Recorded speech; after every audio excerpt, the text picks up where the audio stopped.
Probably take it easy. Haven't been riding the other bikes so much that there's a change. It's funny because the first time that I rode the R12, the first time after I bought it, because I did get to test ride it before I bought it. The first time that I rode the R12, I actually kind of fumbled the stop. Flashback. 12 and R12 is what BMW. Ooh, gotta get used to the height here, because I'm so used to being so high off the ground when I stop that I was like reaching out far from my leg and I kind of pushed off the ground. So yeah, little things to get used to when you go back to a tall bike.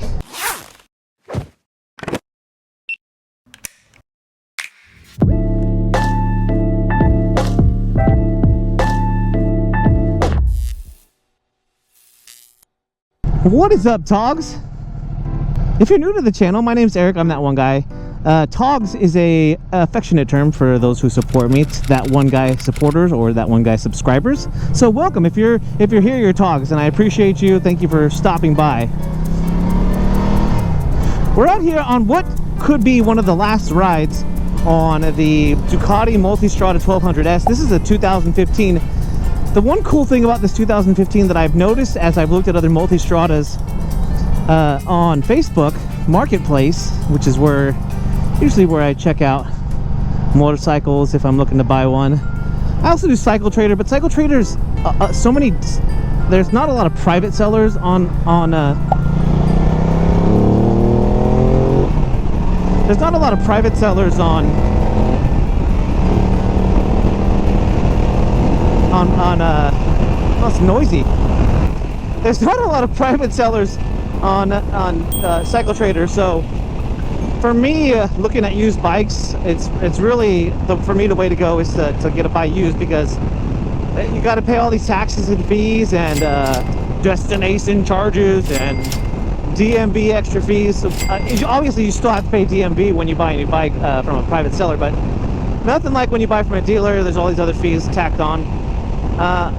To say that though, I just did buy a new motorcycle. It's the BMW R12. It was the first year they made the R12, which isn't to say much because it's got the same engine in it that the R9T does. Slightly detuned and slightly more upright with some handlebars that come back towards you to make for a more comfortable ride. This guy's going slow. Jeez.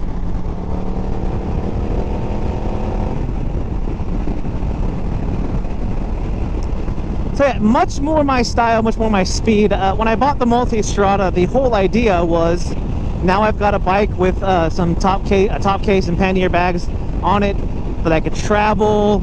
It's more capable, it's got more suspension travel, it's more comfortable on the highway, it's got a windshield, even though right now it's giving me the buffeting that is one of my least favorite things about riding, especially with a windshield, is the wind buffeting. But yeah, we're out here on the Multistrada. I say it could be the last ride because at any day, this bike is for sale, and any day somebody could be like, hey, I want to come buy your bike, and it could be gone. It's kind of how it usually goes. Either you got a lot of tire kickers and a lot of lowballers, and then eventually one day somebody's just like, oh yeah, I definitely want your bike, and they come and get it. It's typically how it goes when you're selling a private party sale for your motorcycle. I actually was offered a pretty good trade-in price for this bike, but for me, you know, if I can get $1,000 more, $1,000 is $1,000. So, I mean, even $500 is $500. So, yeah, the dealership that I bought it from buys bikes anyways, so that deal could still be on the table should I decide I do want to just take the trade or the bike sale trade that they would give me. I always suggest, so this is just a pointer for those of you who might be selling your motorcycle or buying a new bike and trying to decide what to do with your old one. I mean, if you've got the money, like if you just have the disposable income to drop whatever price it is for a bike, and the trade-in value for your old bike is just kind of like, you know, icing on the deal, where you don't really care how much you get, you're just trying to switch it out because you want a new bike. If that's the case, obviously this tip isn't for you, but if I was to give you a bit of advice, it would be if you've got the money to buy a bike, or you've got the money to buy, or if you've got the credit history to be able to put nothing down on a bike, and then eventually when you sell your bike, you can put that money towards the loan. I always suggest, this is really my first option, would just to be having the cash on hand to buy whatever bike it is that you're going to buy. But you know, I don't have anything against loans. I've done loans in the past, and there's nothing wrong with that. But so yeah, this is my piece of advice, which I'm taking a long time just to get to, is that it's worth it to take the time to sell your bike for, even if it's $500 more. Think about, obviously it doesn't go, the $500 doesn't go as far as it used to, but think about what you can do with $500, even if it's not going back towards the new bike that you're going to buy. You can do a lot with $500, and definitely with $1,000 or more. There are certain motorcycle companies like Ducati, BMW, Harley Davidson that are gonna fetch you more on a trade than your typical bike, like a Kawasaki, Yamaha, you know, your big Japanese brands that hold pretty good value, but a dealer's not going to give you very much. So a good example that I have was my Moto Guzzi Eldorado. When I wanted to buy this bike, I went to the dealer to see what I could get for a trade, because there was a bike that I thought maybe I might buy from the dealer.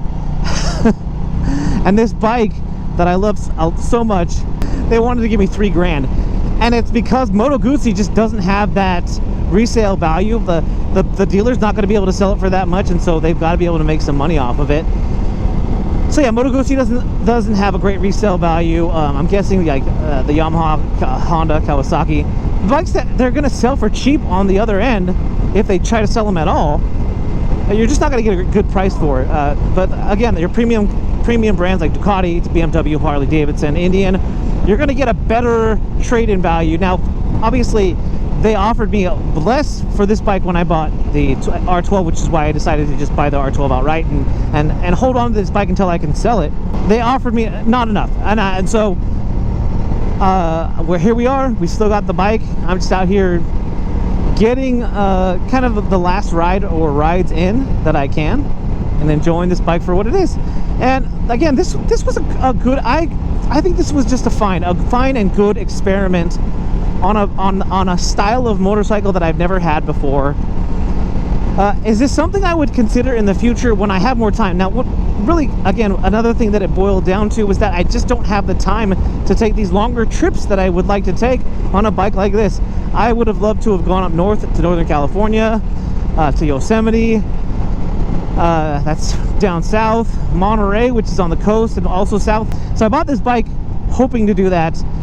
My schedule, especially as a creator and just somebody who loves to ride, doesn't allow for me to go out on multiple day trips right now. And so I don't want this bike to just sit and be a weekend warrior that goes out for, you know, a little joyride here and there. That's what cruisers are for, and that's why I went back to a cruiser. It's why I bought a bike that has excellent value in the BMW R12, which is basically in the R9T family, and got an amazing deal. So anyway, the stars aligned. I got what I wanted out of my motorcycle, and now here I am with the Multistrada that is for sale. At this point, I will have a comment in the description whether or not you can still get this bike. So if you're watching this video and you're like, hey, I like that bike, are you still selling it? I don't know, look in the description. I will let you know when it's sold, and then that way you know whether or not you should hit me up. Especially if you're in California, you can come get it. The listing, obviously I'll just have the listing up in the description and you guys can check it out. I always get comments when I decide to get a different bike or go in a different direction on my riding journey, about like, oh, why didn't you think about that before, and blah blah blah.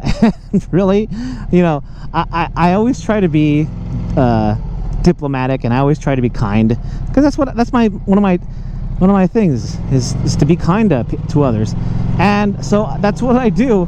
But honestly, it's my life. I can do what I want. It's my money. I can do what I want. Now I sound like Miley Cyrus. But yeah, what I want to do with my motorcycle and what I decide to do is up to me. And sure, like, obviously, if I had the foresight to see, like, my schedule is not going to open up in the future to allow for long rides, yeah, then if I had thought that way and not hoped that my schedule that I might give up on some of the other hobbies that I have, that just isn't going to happen. If you're interested, my other hobbies, I'm an actor in community theater, and I've been doing that for over 20 years. So yeah, that obviously wasn't going to change. But I also teach dance classes for the same theater company that I do most of my theater at. And then I have a regular job. So all of that, and in addition to all of that, I also direct shows. So I'm a director, I'm a choreographer, I'm an actor, and I'm an employee at the University of California, Davis, close by. So yeah, I just have a lot on my plate, and I just, for me to plan a trip to go out, I just don't have a lot of, the big thing is weekends. I don't have a lot of weekends. I have a lot of vacation hours because frankly, my schedule is so packed that I don't get to take a lot of vacations for my regular job. So anyway, the stage is my escape, the motorcycle, the bike is my escape, and I frankly, I'm just happy to have either one of these motorcycles, and glad that I gave this a try. I do not regret it for 1 second. So anyway, leave it in the comments. Do you guys have a Multistrada? Are you looking for a Multistrada? How do you guys feel about yours? What does your motorcycle journey look like? I think that a lot of people who have motorcycles have had many bikes, and have reasons why they went from one bike to another. Make sure you leave your motorcycle journey in the comments. Appreciate you guys watching. If you like this video, if you enjoyed yourself at any point in time, make sure you hit that thumbs up down there, which is the like button, and if you haven't already, smash that subscribe button. Everybody, if you're out there riding, please be safe, be kind to one another. My name is Eric, I'm that one guy, and I am out.